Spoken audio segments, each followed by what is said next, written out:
The oldest and strongest human emotion is fear. And the oldest and strongest type of fear is trepidation of the unknown. When we were children, our parents told us that monsters didn't exist. But we were sure that something was lurking under the bed or in the closet. Fear sees, even if our eyes are closed. Welcome to the realm of the arcane. My name is Lon Strickler. Join me as I examine unexplained creatures, strange manifestations, and remarkable realities. Imagine this next hour as a voyage of discovery to strange lands, seeking not for new territory, but for new knowledge of the supernatural. Come on board as we begin this adventure together.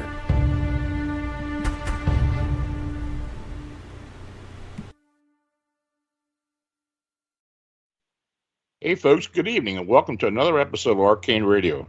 I'm your host, Lon Strickler, and I thank you for joining me here on the Paranormal King Radio Network. Now, before I introduce my guest, I just want to mention that the past 3 or 4 weeks we've been receiving a fair amount of winged humanoid sightings in northern Illinois and southern Wisconsin. So, I think it's been about 4 of them altogether in that amount of time. So we're going to see if this picks up again this year. Now, we kind of had a lull back in 2018 after the 2017 flap. But all indications are that something's stirring out there again. So we'll have to wait and see what happens. And when it does, we will let you know. So let's get started. Tonight's guest is the king of YouTube horror, Dark Waters. Now, Dark Waters burst onto the paranormal community in 2015 with his unique storytelling abilities. Hailing from New Orleans, Louisiana, a paranormal hotspot, Dark Waters' down-home southern vernacular combined with his smooth voice and outgoing personality quickly made him a household name. Now, Dark Waters' unique, high-quality audio content mentally takes you to the scene of the paranormal encounter and safely allows you to relive every breathtaking moment. Dark Waters maintains a massive library of true encounters by making himself publicly available, taking up to 30 phone calls per week. His website can be found at iamdarkwaters.com. So, DW, thanks for joining me. What's been going on, Lon? How you been, my friend? I've been busy. I've been sick, actually, but beyond that, I've been busy trying to get a book written and, with the blog and all the other things going on. It's been busy around here. Well, no, that busy is good. Busy is good. And before we get started, again, I'd like to always thank you because you've always been, from the beginning, one of the earliest supporters of the Dark Waters brand. So I appreciate you, and I honor you for helping me get the ball rolling. I mean, you were one of the first guys to actually jump on board with me. So I just wanted to publicly say thank you, like I always do. Oh, it's much appreciated. So what's been going on in your neck of the woods? What's you've had kind of reports you've been receiving? Man, I've been getting all kinds of stuff. From DMT Dogman encounters to Goatman in Brazil to shadow people, demons. It's I get stuff from all over the boards. It really boils down to people are starting to see more and more strange things. At first, I thought it was a proliferation of people kind of making things up, and I was getting so many phone calls. I was like, well, maybe people listen to YouTube shows and deciding that they want to be a part of the show, because that's one of the things that I've experienced is that someone wants to kind of get some kind of critical acclaim or fame by coming on with like a great story and then launch their own career. I thought that's what it was, but then I started getting more and more phone calls from people, and they don't want, their stories necessarily told. They just want a listening ear, someone that they know will listen to them and not judge them. So we got a lot of strange things going on right now all around the world. And it's kind of scary to me. I know that most people listening in the audience, they don't really understand the dynamics of it and how it all works. It's one thing to kind of participate from, like a fan in the stands at a basketball game, right? And watch the game being played and listen to the audio in your car and But it's another thing when you're on the court and like LeBron James is jumping over you, dunking on you. You know what I'm saying? And it's kind of gets scary once you're on the court and on the playing field, and people are calling you, telling you demonic encounters after demonic encounter after demonic encounter, and it's crazy. But then on the other end, I've been having some very, very, and I'll share this with you. I've never told anybody this, but I've been having some very, very great, positive, godly encounters to the point to where it's amazing. I mean, it really, really is. So we can get into both sides of the coin. We can get into the kind of the darker side and then the light side, because I think I need to start sharing a lot more of the lighter side of things as well, because I don't want to just like glorify the bad things, you know? Oh, I agree with you. I mean, I understand that completely. I mean, that's something that I've gone through as well. I mean, you know, when you've got to go out there and help people out, and there is some satisfaction to that.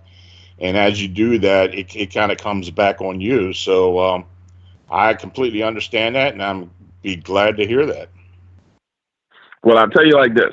I got to tell a little bit of my personal business to get into it. So going back last year, beginning of the year, I was in like this state of change and flux. I needed to move, get a new place to live. The lady that I was renting a house from, her and I relationship was like a mother and son relationship. But she was getting older. She started getting dementia. And her kids started coming in and kind of taking over stuff. I didn't really have good relationships with her kids. And so it started this flux of, was she going to sell the house or was she going to keep the house? So it went back and forth. I'm going to sell it. I'm going to keep it. I'm going to sell it. I'm going to keep it. I offered to buy it. She didn't want to sell it to me, right? So we went back and forth, back and forth, back and forth. Simultaneously, at the same time, I was having very, very dark encounters in the house, like stuff climbing in the bed with me, a 12-foot tall shadow man, like literally walking out of my son's room down the hallway that I witnessed and watched laying on a bed, you know, with both eyes. It wasn't like it was out the corner of my eye.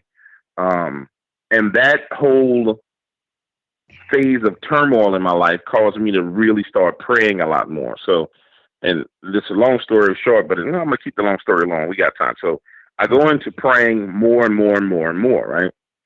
And we're talking about, I'm doing radio shows at my desk, and the meters, which are on the computer, like the digital soundboard, are moving while I'm on the interview. Like I'm literally sitting there watching the meters go up and down, up and down, up and down while I'm doing these interviews. And I'm freaking out because I'm like, man, what's moving these meters? I mean, just imagine your soundboard that's in front of any producer, anybody who's seen a soundboard. Imagine a volume meter going up and down, up and down, up and down, but my volume is not fluctuating while I'm on air with the individual that I'm talking to. It's just going up and down in front of me like something's messing with me.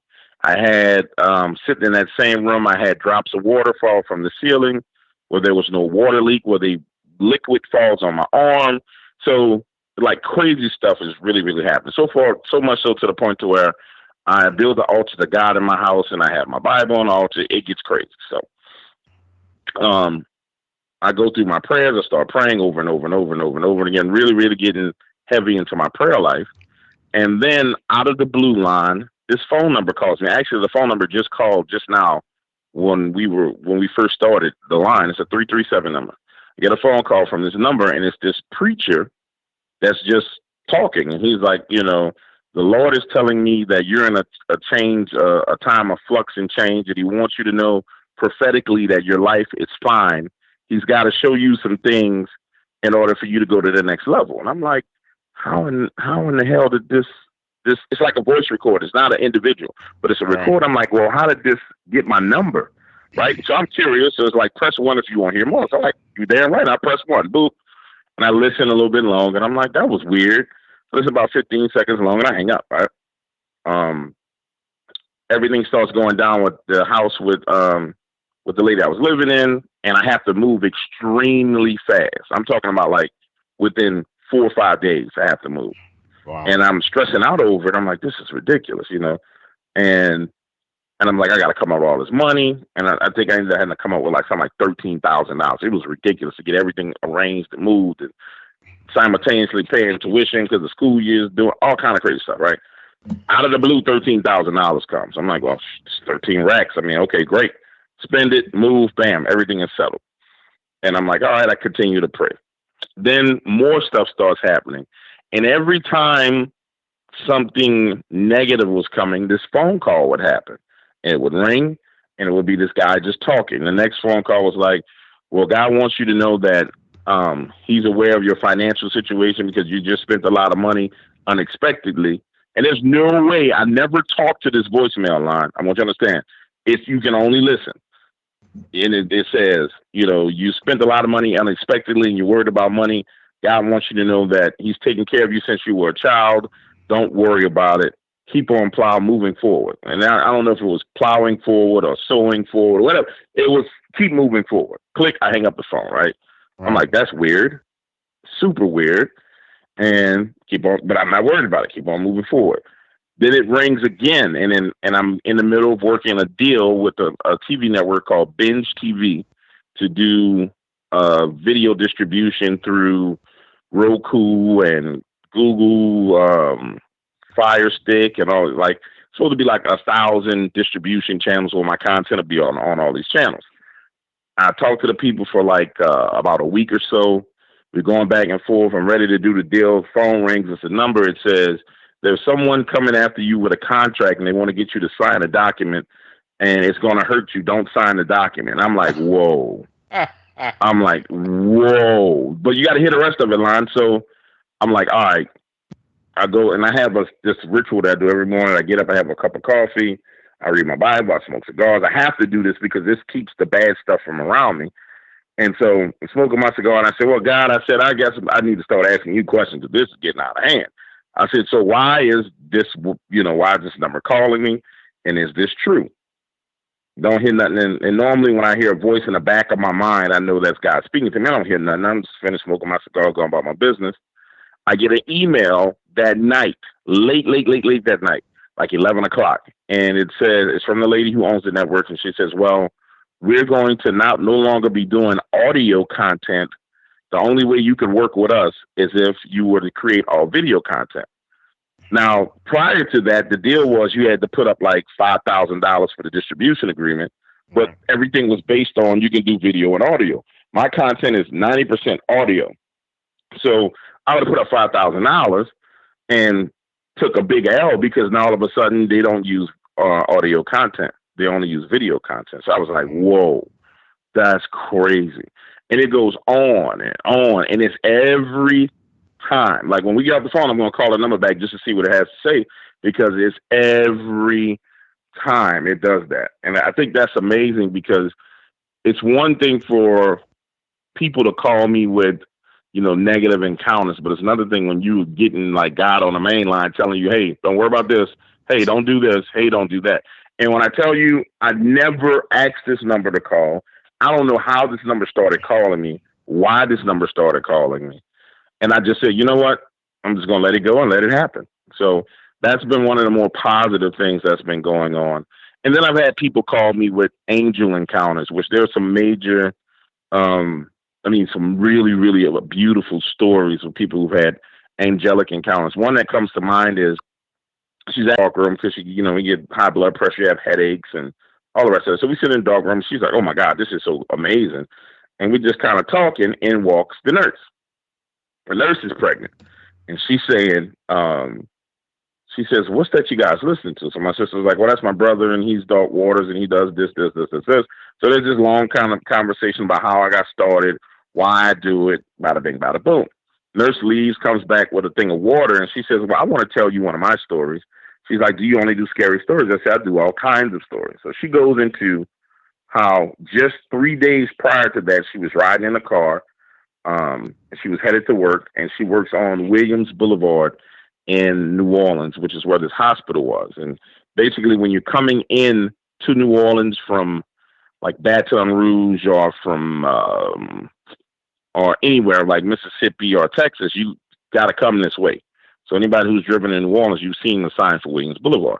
Well, she's coming into work, driving down the street, and there's this intersection where you kind of cross under the bridge. You got to get off the interstate, then cross under a bridge and go straight down. So she's crossing under the bridge, and the light is green. She sees the light green. She knows the light's green. She reaches down and grabs her phone.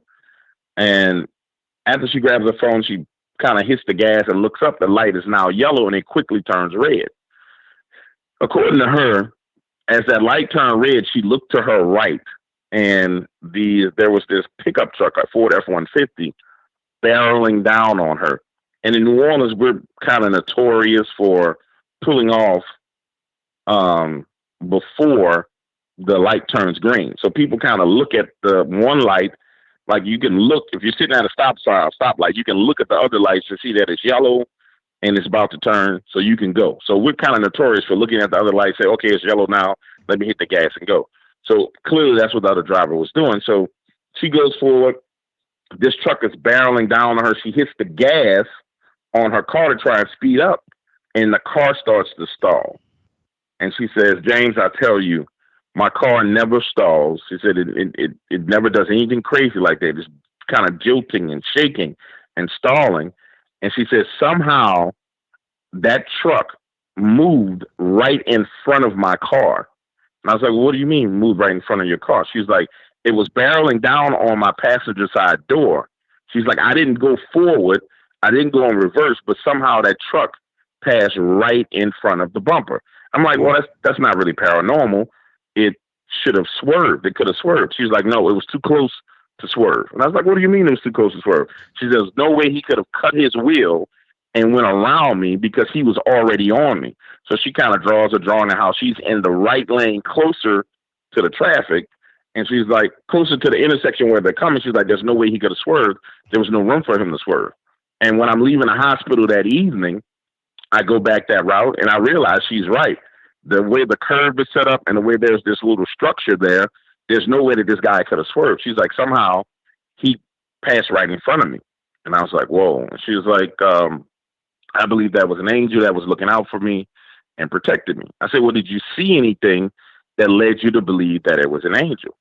And she was like, well, when I got to work and I got into the emergency room and I was walking through the emergency room entrance, I looked down this kind of dark corridor where they were doing construction work. And she said, I saw this big, bright, white ball of light. And she said that out of the ball of light, she could see that it had like 2 legs and 2 arms. She said, I couldn't see a face, but it was a ball of light with legs and arms. And it was just there. And I was like, well, that's enough to make me believe that it was an angelic encounter. And so we are having people share these kind of stories all the time. I mean, I really am having people share those kind of stories all the time, which is great, Lon, because I really want to move away a little bit from the darker side of things. Yeah. Because what I've discovered is the more I talk about the dark side, the more it actually is attracted to me. Well, that happens. I mean, yeah, I agree with that. You know, and that's a scary thing, you know? Oh, yeah. I mean, I get all kinds of crazy stuff. You know that, too. And, I sometimes wonder if that kind of rubs off at some point. There have been times when I've experienced somewhat of what people I'm working with will have, and but that I believe deeply in angels. I'm very spiritual as far as that goes, and I also believe being very positive and the law of attraction work hand in hand. And I think what you're experiencing in particular is just not an accident. So no, I know it's not an accident. I can tell you for sure it's not an accident. And I can tell you because, and I mean, let's just make a little bit more personal stuff. So while all that other stuff I was telling you was going on, I have a business partner. Like most people don't know this about me, but I own an insurance company. I run the Dark Waters brand. I have part ownership in a real estate brokerage company. And we just started back up our construction company. Mm-hmm. So my business partner in the real estate business, I didn't know it was getting as bad as it was, but he was kind of complaining about us losing commissions. He kept on saying, man, I don't know what's going on, but we losing commissions. And I'm like, well, what do you mean? He's like, we just keep losing deals. Normally, when he and I are on the same page, we kind of have the golden touch, and there's really nothing that you can do to stop it. So finally, I kind of go over and I sit down with them. We start looking at the numbers. Well, over a 4-month span, we lost $90,000 worth of commissions. Right. Deal after deal after deal was falling through. So he's getting angry with God and upset and saying, God, why'd you do this to me? And, kind of spazzing out. And we discovered that one of his employees had taken a book out of our office. It was the 5th and 6th books of Moses. I don't know if you're familiar with that book. Very familiar with it. So she had taken the 5th and 6th book of Moses, and she was actually using his book to do spells and whatever the hell she was doing with it, right? Absolutely. So it all comes out because it all comes out this way. There's a very, very powerful voodoo priestess down here named Sally Ann Glassman. Really, really sweet lady. I mean, cool as they come. Well, this young lady goes to Miss Sally for help about, what was going on with her. So, she tells Miss Sally what was going on, and she kind of had the book, and she opened up some things that she shouldn't. And anybody who has that book knows that dead smack in the center of that book, there is a number of seals, about 6 seals, maybe 5 seals, that are purely 100% demonic. I mean, it's dead smack in the center of the book. Those are a no-go zone, purely demonic seals. Some of the other stuff is angels' names. There's some ones in the back that are like Baal worship, where people used to sacrifice babies to Baal. But for the most part, those middle ones are bad juju, right? So, of course, she gets the book. She goes to the middle ones. She gets all screwed up, and she goes to Miss Sally. Now, Miss Sally and I are cool because in one of our other businesses that pretty much failed, we had a credit card processing company. But she's one of our only clients in our credit card processing company where we process her transactions. So she goes to Miss Sally. She's talking about where she got the book from. Miss Sally knows us. She calls and she says, hey, you guys need to come over here and talk to me. I'm like, what's up, Miss Sally? She's like, well, did you know that she had this book? And we were like, no, she couldn't possibly have the book. And it's like, no, she has the book. She brought the book in it with my business partner's name written in it. And so we like, holy crap. Like, how the hell did she get it? We go back to the office, look, it's missing. Okay, so this chick has the book. After all this transpires, she finally comes forward, the young lady, and admits that she took it and starts telling us everything that she did. So her thing was she wanted to have more money and more power. So she called herself doing a rituals with one of the demonic forces to get money and power. The problem was she was getting a little bit of money, but all the backlash was coming back on our business because it was my business partner's book. So now we're dealing with all that. And I'm telling you the story to kind of tell you about what's going on with him and how God actually helped us with him. So he goes through this phase where we lost all his commission. And on the other end, we realized that, man, we really have to get rid of this. So I talked to Kenneth Deal. I don't know if you know Kenneth and Farrah Deal, the demonologist. And Kenneth's like, well, Jay, you kind of need to do a bunch of praying. And I was like, well, I pray every day. He's like, no, but you got to specifically do prayers for this because there really is no way of knowing exactly what this girl did. She might not be telling you guys the truth. She could be demonized, could be anything. So we go through 21 days of prayer in order to kind of break this curse that this girl had put out there, trying to, gain wealth and gain power. After the 21 days, the deals start coming back, the commissions start coming back slowly, but there's still some effect on the business from it because we still have some falling through. Prior to this, we had like an 85% close rate. For that time period, it went down to 0. Now it's probably at about 65% of our deals are closing. And I say that to say, number one, for people listening, stay away from that stuff. Number two, prayer actually works to protect you and defend you. You know what I'm saying? It's seductive. Yeah, you're right. Yeah. But stay away from it, in particular, the 5th and 6th book of Moses, I mean, if you don't understand it, don't mess with it. And, the Kabbalah is based in that book. There's, a lot of the stylized Creole religions are are based on a lot what's in the fifth and sixth book of Moses as well. So yeah, you're right. It has the sigils and the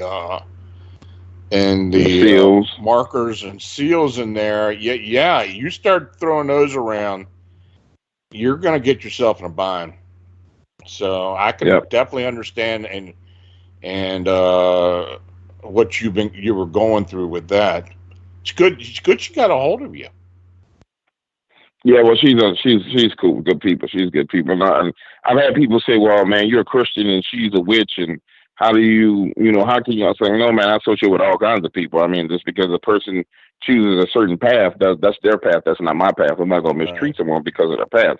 I only treat people badly who treat me badly, and I guess that's not exactly the Christian way, but only so much I can take. You know what I'm saying? I'll give you a couple of passes. After that, I'm gonna have to put my foot on you. Yeah. But so we've experienced that, and it's been amazing though, because going back to the phone call. Remember I told you about the phone call about God is going to let you experience some things and see some things. You got to put that. You got to looking from 100,000-foot view in the airline. When I kind of step back and look at it, it was like, wow, I am experiencing and seeing things that that kind of solidify my faith, because of the simple fact that, okay, not only did I have clearly that shadow thing was a demon. I'll tell you more about that later. That came into the house, and I'll tell you why it came. But that happened, and then I have this where it's affecting the business. And if you remember a long time ago when we first started talking, I really had a genuine fear of like demonic entities, and I wouldn't talk to anybody who had something demonic, and I just was like, nah, I'm not doing it. Remember that? Yes, you did.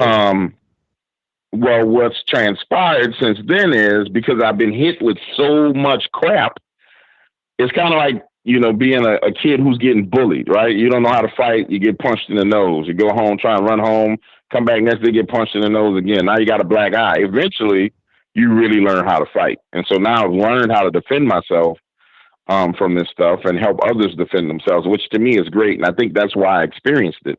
And that's why it gives me the ability to talk about it and kind of help other people with it. But I think I had to go through that in order to really, really understand it, because if you don't go through it, you don't really understand it.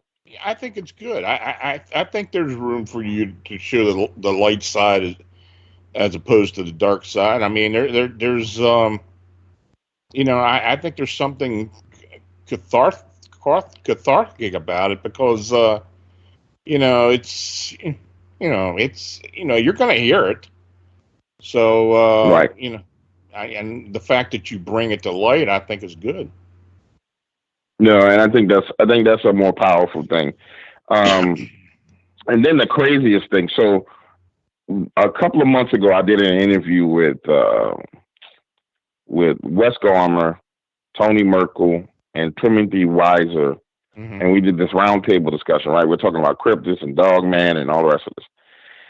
And so finally, I kind of started really hammering away at the concept, because people were, where does Dogman come from? Where does this come from? So I kind of started hammering away at Genesis 6 and fallen angels and hybrids and all the rest of this, right? And to me, it started seeing a lot of these encounters that I was getting from people really seemed demonic, like Dogman popping up in people's bedroom and Dogman outside the window looking in. They go outside, nothing's there, and there's not enough time for something to move from where it was to across the fence and away before they were able to open the door and go and look and see. And I was like, man, this stuff really, really sounds demonic. So I was like, I'm wondering if some of this stuff is demonic manifestations or if it's some kind of interdimensional entity. And I got a little bit of confirmation on this, because I started talking to these gentlemen out of California who use DMT. And this is crazy. You're familiar with DMT, right? The drug that people use to kind of open portals in their minds. Right. So I'm talking to this gentleman, and I didn't know what it was, to be honest with you. He was like, yeah, man, you ever talk to anybody who calls me? He says, you ever talk to anybody who use DMT? I'm like, oh, what the hell is DMT? And he's like, well, it's this drug that we take and we smoke it, and it gets us high, but it's like a high you've never had before, and you go into this other world. And I'm like, I don't really want to talk to drug addicts, bro. And that was the first, response. All Like, I don't want to talk to drug addicts. He's like, no, no, no, no, no. So I really want to tell you about my trip because I think, my trip might enlighten you on some of the things that have been going on with people. And I'm like, nah, bro, I don't want to talk to drug addicts, man. It's like, I said, it discredits you the fact that you're on drugs. He's like, well, look, do some research on DMT and then call me back if you're interested in the story. I was kind of rude too. That's unlike me to really be rude, but it's just like, dog, I don't want to talk to a drug addict. So days pass and I'm like, well, let me look into this DMT. So I started Googling it and I started researching it. And I'm like, oh, okay. So, people in Silicon Valley are using DMT. And then I started finding about ayahuasca and these retreats where people are seeing things. And then I was like, well, let me see what this guy's talking about, because this is supposed to open up a portal in your mind to where you can see the other dimensions that are there. And I'm like, all right, well, let's find out what the guy's talking about. So I call him back, and now he doesn't want to talk. So I'm like, all right, well, cool. I'm like, listen, bro, call me whenever you want to. I'm interested in hearing your story. This dude calls me while me and my girlfriend are having dinner. And he's like, man, I got an hour to talk. And I want to tell you the story. Take it or leave it. So I tell her, I said, listen, let me listen to this guy's story, babe. And I'll put it on speakerphone and, we'll talk. So she and I are sitting there eating. He's on speakerphone. And I'm like, all right, man, tell me about kind of your trip. And so he goes into it and he's like, man, it started off pretty cool. He was like, I was on the sofa and I smoked it, kind of laid back. And he's like, once you smoke this stuff, he's like, your arms get heavy. You barely feel like you can move. And he said the room started kind of twisting and spinning. And I saw the brightest, most beautiful colors I've ever seen in my life. And he says, but then it started getting real weird because I found myself inside this forest. And he said it was a blue forest. And I was like, what you mean a blue forest? Like the ground was blue? He's like, no, the trees were blue. And he's like, but it wasn't like I was on the ground. He's like, I was looking down at myself from being in the air. And like I was above myself, looking down at myself in the forest.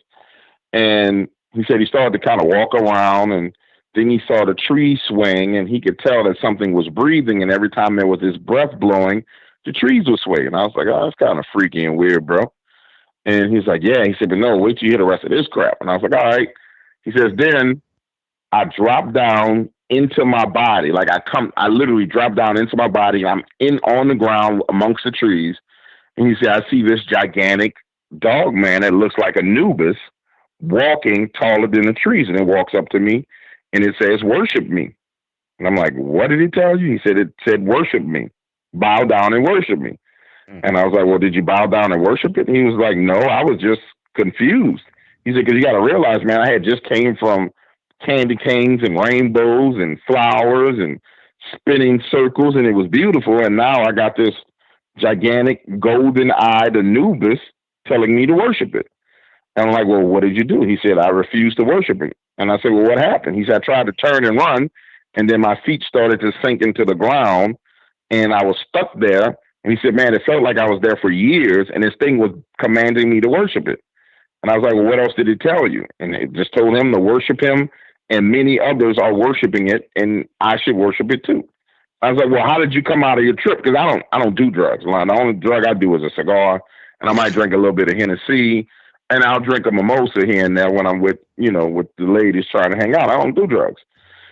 And he's like, well, I was there for a long time, and it was telling me to worship it. And then finally the trip changed, and I started going back into this kaleidoscope of colors and circles and rainbows and candy canes. And there were candy canes walking around and kids bouncing on trampolines, but their faces were spinning. And I was like, wow. And so I said, well, bro, what do you think that means? I said, because I don't know what that means. I said, I just think you're on drugs.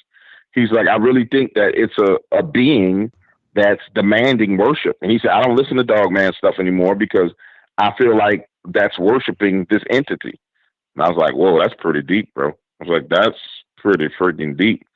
And I know for a fact that other people who've been on DMT actually have, encounters with clockwork elves and all kinds of crazy demonic beings while they're on DMT. And that's kind of scary. Have you ever heard anything like that? Yeah, I've read a couple of accounts with people that have used DMT. It's, I don't know what to really think of it, to be honest with you. I mean, it does, some of what people talk about seems like being in a type of, I don't know, some type of deep hallucinatory state, but I guess it reacts different to everybody. I think it does. I'm just not sure. I mean, Well, I thought it was interesting because of some of the fact that this thing was commanding him to worship it. I thought that was interesting. I thought it was really, really interesting. And the reason why. Go ahead. I'm sorry. No, go ahead. No, I was going to say the reason why I do think it may be something to it is because I've said over and over and over, out of all the topics in the paranormal world, that is the one topic where I've seen people. I used to think Bigfoot people kind of behave kind of cultish and crazy, right. But I've never seen such fanatical people as I've seen the people who kind of listen to Dogman stories. You know what I'm saying? Like they really get fanatical and crazy about it, to the point to where it's like it's overboard how crazy the people behave over that particular topic, and that's why I kind of feel like maybe there's some truth to it, because I've been in a whole bunch of Bigfoot groups. I've been in Dogman groups. I'm in ghost groups. I'm in demon groups. I have accounts and groups on Facebook, and I got following things on Twitter. Nobody really knows what account is there, but I sit there and I read. And when I start looking at how people behave across all those groups, it's these Dogman people that really go, ape crap crazy. Right. Almost like they have to listen to it. You know what I'm saying? It's like I have to listen to it. I have to know about it. I have to watch it. And it's not like it's a necessity, but and I even had people who contacted me after I brought that up, and it was like, yeah, I thought about what you said, man, and I do feel like I was getting addicted to it, and I don't understand why. And I was like, yeah, and it was like I listen to all kinds of. There are people who sleep listening to Dogman stories and Dogman interviews and consume hours and hours of it. I'm like. Yeah. It's not that fascinating to me. I don't understand why it's that fascinating to people, Well, I tell you, Butch Witkowski and I have been investigating these upright canine Dogman phenomena in Pennsylvania for the most part, and it does seem like there's a mystical aspect to it. Now, I'm not saying just supernatural, like, it might be interdimensional being, like some people think Bigfoot are too. But I believe that there's a mystical aspect to it as well. There's something that, when you start talking about this gentleman who thought that he had seen Anubis. Well, maybe there's a connection spiritual wise or mystically wise with this. Maybe it's something that draws people more. Yeah, it's got to be something. I mean, I'm telling you, it has to be something, because they're so. Put it to you like this. Every Dogman encounter story that someone tells me doesn't kind of cut the mustard for me to even repeat it, right? Right. But at the end of the day, there was a time period where, man, I would get 3-4 calls a day about people having Dogman encounters, and it just doesn't make sense. It didn't make sense, and to this day it doesn't make sense, because there's no way that there's that many people seeing these creatures in the woods. I mean, it's not possible. Numerically, it's not possible. So to me, that's when I shied away from it a lot, because then I said, well, this is kind of getting oversaturated. And then it kind of took off and went in the creepypasta direction, where people were kind of just making up crap. And what I've come to understand is that people are taking things that are not factually true, and they're passing it off as truth. And then that gets repeated and parroted over and over. And now the water kind of gets murky and muddy, and you don't know what the hell a person actually saw.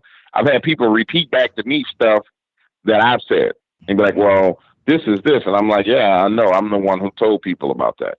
So I do think there's got to be something to it. And I think there's a spiritual aspect to that that kind of makes it a lot more attractive to people. You know what I'm saying? Which to me, it's like a lot of other things. I mean, I think that it gets saturated to a point where people may also start manifesting these things through the thought form. I deeply believe that. You hear people talk about the Slender Man phenomena and things like that, and it's got to be a being that is self-manifested, just like a poltergeist. It's a self-manifested entity. I mean, this very well could be the same phenomena. No, I think it may be. I think it may be because I think it's kind of taken off and went in a direction where you have so many people focused on it and so much Yeah, energy being put into it yeah. that I really believe that that's where it's getting to. It may I'm very not saying that well. they don't have physical creatures in the woods because I've seen prints and I've Yeah, seen a couple of videos that actually look like something that really look like an upright walking canine. But for the most part, there is no real good evidence. The people that I know that evidence was taken from them really, really quickly. I right. mean, real quickly, which was crazy. Um, and I've seen prints, but as far as like, if you, for example, you go and look for Bigfoot evidence, there's YouTube channels like with the guy Thinker Thumper who has evidence of, there's one where there's a Bigfoot in a car camera. I Mm, mean, in the rear view camera of a car, you can see it chasing the car. mm. There's evidence where you can see them throwing trees in Russia. Like you see the whole tree come up out of the ground and it's thrown. You can follow the trajectory of the tree. You can see everything. There's the Patterson Gimlin film when it comes to Bigfoot. There's overwhelming evidence of Bigfoot. Why is there no real overwhelming evidence of Dogman at this point in time? That's public. You know Yeah, what I'm saying? Like yeah. real evidence. Well, And that's what's starting them. I absolutely. I mean, Butch and I both acknowledge that a lot of these sightings that we have received over the years may very well be, may very well have a deep supernatural thing to it. I mean, it's even the description that the people give, the witnesses give of it having a type of a sheen to it or a spooky look to it, like it's kind of half real and half spiritual, and things like that. So yeah, Yeah. I think there's something to that. Yeah, and so that's kind of where I stand on Dogman now, and I reserve the right to change my opinion. That's one of the things I think is crazy because people are like, you said this, or did you know? Yeah, I want everybody to know I reserve the right to change my opinion on anything at any point in time, and to change my mind at any point in time, which most people don't do. So that's kind of where I am on Dogman at this point because it's just getting way, way, way, way, way too weird for me. I mean, yeah. it's really getting weird. Well, Um, it's a phenomena that when you think about it, it's really hard to believe at some point. I mean, you're talking about a 8, 9, 10 foot bipedal wolf-like creature that looks like a werewolf that's just standing there looking at people. Uh, I mean, no doubt people think they saw something, but it's a very hard to believe phenomena. I mean, and I've heard a lot of the stories, over the years, but it's it's still kind of hard for me to buy into. Though I'm not saying people are lying to me. I believe they truly did see something, or thought they saw something, but it's kind of hard for me to really grasp onto, as opposed to like a Bigfoot, which I have seen, or a winged being, which I have seen. So and you have to pause them. You have to stop them. You have to say, "Hey, I need you to come back from where you were or where you are mentally." And you're sitting on the sofa right now. You're not experiencing this again. So there are different techniques you can use. I'll tell you one thing that's freaky that I heard that I don't want to go here, but I might just go down there just to see. So I started doing a lot of marketing where I started putting like classified ads in the newspapers, right? mhm. And I started giving like flyers out at truck stops. Like I just started doing all kind of stuff because I wanted to make sure I kept to the true to this tradition of what the Dark Waters brand is, which is regular people's stories that are calling me. And I wanted to move away from kind of the social media phone calls, which is kind of, to me, it's kind of like become poison fruit because everybody's listening to podcasts and everybody's kind of mixing up stories. So I just started marketing directly to people. So I went down to Houma and I started going to the boat docks and handing out flyers, and I put up a poster, right? You see anything strange and weird on the water, call me, I'm Dog Waters, and I'll pay you for the story. Boom, right? Man, I get a call from a guy, and this is so freaky because I've heard of stuff like this before, but I never really had a good story about it. And he says, hey man, you want to hear about this monster I saw what's it called, Bateman Lake? And I was like, a monster? And he's like, yeah. And I was like, well, sure. I listen to all kinds of stories. And he was like, well, you know what a lake is? I'm like, nah, I don't really have a clue. And he's like, well, look it up. He was like, it's down about a mile away from getting to the Gulf. And he's like, but it's just a lake. And he said, you got to kind of drive through these canals to get in there. He said, but they got good redfish and good trout in there. So he goes fishing all the time. Uh-huh. And the guy's like, man, I'm in the lake. He said, I got my trolling motor on, and I'm just casting my line out, and I'm reeling in fish. He said, and I noticed this disturbance on the other end of the lake working its way towards me. And he said, I figured it was like some dolphins or something because they have dolphins in there. And he's like, sure enough, it's dolphins. As it gets close, he said, but I realized, man, it's like 15 dolphins all moving in the same direction. And he was like, how much time you spend on the boat? I said, well, I used to go fishing a lot, and I've seen dolphins in the water. And he was like, yeah, but you never see 15, 16 dolphins together. No. I said, well, yeah, you might see that in the Gulf. He's like, you don't see it in a lake. And I'm like, well, yeah. I said, every time I've ever seen one, I seen one, maybe two. He was like, yeah. And I'm like, well, what was going on? He said, well, man, you're not going to believe this. I said, bro, I've heard way more wilder stuff than dolphins, man. He's like, no, you're not going to believe this. I'm like, well, what is it? He says, the dolphins jumping out of the water, they swimming, and he said, they hauling, he said the A word. And so then I noticed there's this wake behind them. And I'm like, wake? And he was like, yeah, like a wake. He was like literally like, it looks like a boat's moving behind them, but ain't no boat. And he's exactly what he said, man, ain't no boat out there but me. I'm the only person on the lake. He's like, this thing, whatever this is moving. I'm like, all right, cool. I said, well, give me your position relative to the dolphins and relative to this action. He's like, well, it's like making a T to me. He said, I'm facing left to right, and it's coming straight at me. The dolphins are coming straight towards me, and whatever it is coming straight towards me. He's like, once I realized how big the wake was behind them, he said, I turned the motor and started trolling towards the bank and headed that way. He said, as I started headed towards the bank, the dolphins started heading over towards the bank. And I'm like, okay, this is getting good. I said, well, what did you see? He said, man, you're not going to believe. He kept on saying, you're not going to believe this, man. You're not going to believe me. I said, I promise you, I'm going to believe you. Just tell me what's going on. Then he starts to kind of stutter and stammer. And he's like, well, one of the dolphins gets up on me and it jumps out of the water. And Jay, when it jumps up, he's like, it jumps. And then it dives. He said, I could see it shooting back down under the water as deep as it could. He said, but then this head rises out of the water. I'm like, head?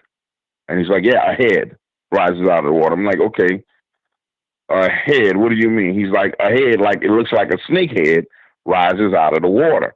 He said, then it dives in the water right after the dolphin. And I'm like, what? Wow. And he's like, yeah. I said, dude, I'm like, bro, time out, rewind.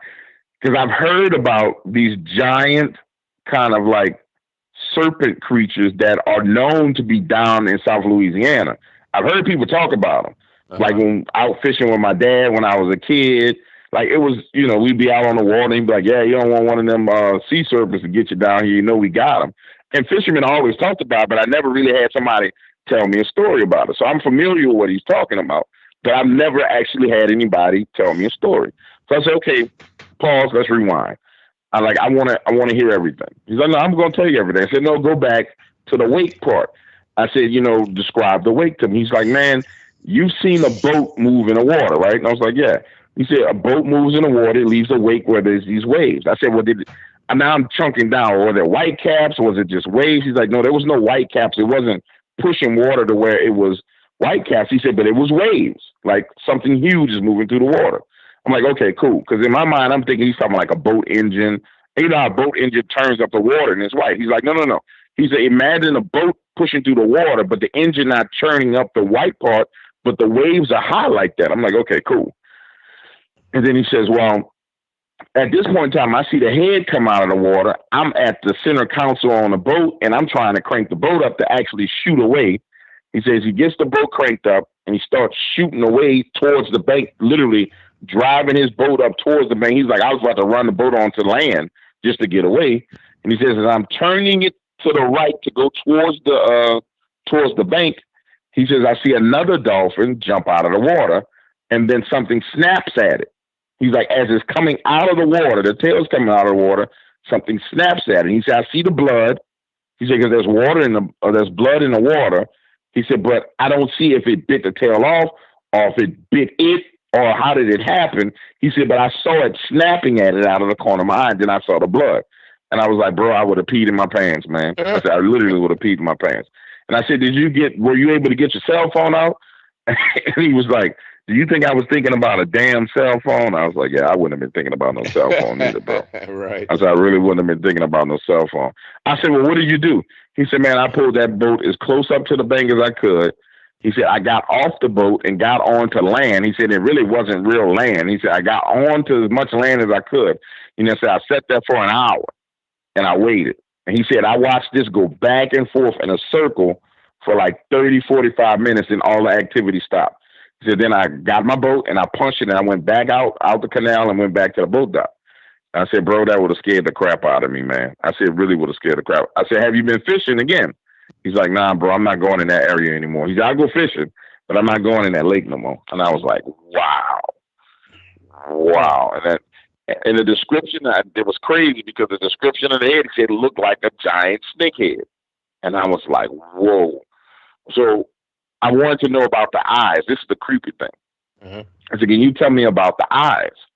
And he was like, you know how a snake has the eyes with the slit in it? And I was like, yeah. He said, but it had a black slit, but it had this really, really kind of light blue kind of eye part. He's like, you know how we have like the iris or eye where the color is? He said it was really, really light blue. And I was like, well, what color was it? He was like, it was like a dark brown to blackish color. I said, well, bro, that's pretty freaky, man. I said, that's pretty freaky. He actually wants to do an interview with me to talk about it. And I'm going to have him on so everybody else can hear him tell the story, because he was freaking out, man. He was completely freaked out by it. And I've heard about those serpents. I heard about people seeing them. And I have a friend of mine named Haywood. I could tell Haywood's name because nobody going to mess with him because he's certified crazy. And he worked on oil rigs. And he used to tell me, all my friends down here, my nickname is Black, Black, because I smoke cigars and I'm a big black guy. He's like, Black, we was on a rig and man, they had this big old snake in the water. And he just said it in conversation a couple of times, like it was nothing to it. And I was like, what do you mean a big old snake? He's like, man, a snake big enough to circle around the rig, a big old snake. And I was like, man, there's no such thing as a big old snake. Man, I'm telling you, I can call my boy and he'll tell you about the big snake. So I've heard about it before. Plenty of times. I just, I never had anybody who saw something that close. So I know that was freaky, man. That was absolutely freaky. Well, I'll be honest with you. I have never heard anything like that before. And that's crazy, man. Especially down your neck of the woods, because I've heard a lot of different stuff down there, but not a big snake that chases dolphins. And oh my Lord. But Lon, that's why I wanted to start marketing. What I discovered about like marketing on Facebook and Twitter is you're actually marketing the people and what I mean by marketing for stories is you're marketing the people who actually are consuming content, right? Right. So you're kind of getting a little bit of a tainted kind of well, not necessarily saying that people are lying, but also they're listening to content. So the probability of somebody telling you something that's made up is significantly higher. When you start talking to nurses and police officers and fishermen and putting stuff directly in their hands and then saying, hey, no, I'm not playing with you, man. Look me up on YouTube. Look me up on this. Look me up. I was on Coast to Coast. Then they kind of look at you like, well, maybe I can tell this guy the story that happened to me. Right. And they're like, then they tell you. But it's a much harder road to hoe to get the content, but it's real content from real people. You know what I'm saying? That's what my brand is built on, real content from real people. The problem is when you start getting with people who consume a lot, it really makes it hard to kind of weed through it. It really, really does. It really, really does. So I'd rather just get it, straight from the horse's mouth And I know I marketed directly to that person. I know I did. Like, there's a guy who works at the airport. I was in the airport coming back from Dallas, and he handles, the guys that put the bags on the planes. And when you get off the plane, you'll deboard. And normally there's like one or two guys who are standing there when you're getting off the plane. They're not pilots. They just work at the bottom of the plane and fuel the plane or whatever. So I'm getting off the plane. I'm handing out my flyers. And guy says, hey, man, well, what's this? And I said, well, this is what I do. I'm a paranormal storyteller. You got any stories you ever want to tell? Just give me a call. And he kind of looks at me weird, and he's like, I got a couple of stories I wouldn't mind telling you about this airport. I'm like, well, okay, cool. Holler at me about the airport, and I go on about my business. That night he calls me and talks about being on the, I guess it's the tarmac where you stand on the plane, where you walk around. And at New Orleans Airport, late at night, and seeing UFOs. And he was like, bro, do we see so many UFOs out here? He's like, it's ridiculous. And I was like, what do you mean? He said, you don't realize it's dark out here. And I was like, you never really think about it. It's dark on that tarmac. It's not like they got a whole bunch of lights.